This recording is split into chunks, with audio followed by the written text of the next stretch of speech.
I suppose I should start by saying I'm Hermione Granger. You might know me as the brightest witch of my age, but this is a story about how I learned that intelligence isn't everything. It all began on the Hogwarts Express, when I first met Harry Potter and Ron Weasley. Harry was different, not just because he was the boy who lived, but because of his kindness, his bravery. And Ron, well, he was frustrating at times, but he made me laugh like no one else could. For years I told myself that Ron was the one I was meant to be with. It was expected, wasn't it?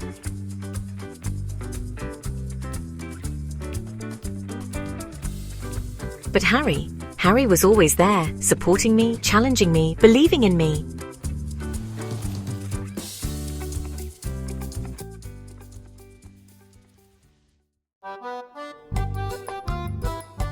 I remember in our first year, when we faced that giant chess set, Harry's determination was inspiring. And in our second year, when I was petrified, Harry visited me every day even though I couldn't respond. Third year brought the Time Turner adventure. Harry and I alone saving Buckbeak and Sirius. It was exhilarating. Fourth year, the Triwizard Tournament. I was so worried about Harry I could barely sleep.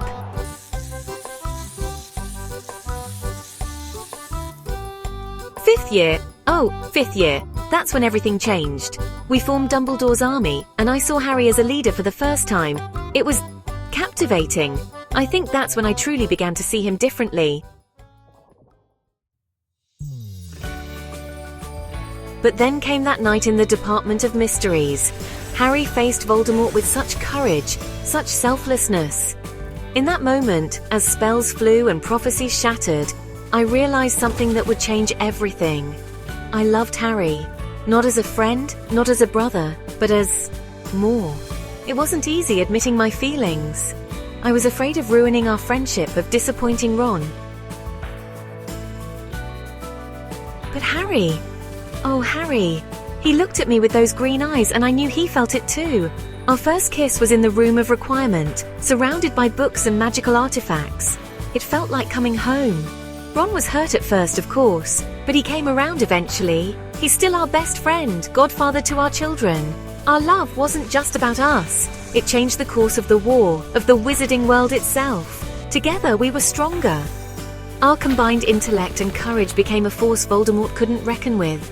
I'll never forget the final battle at Hogwarts. Harry and I, side by side, casting spells in perfect sync. Our love, our bond, it gave us strength we never knew we had. And here we are, all these years later, still partners, still in love, still changing the world, together.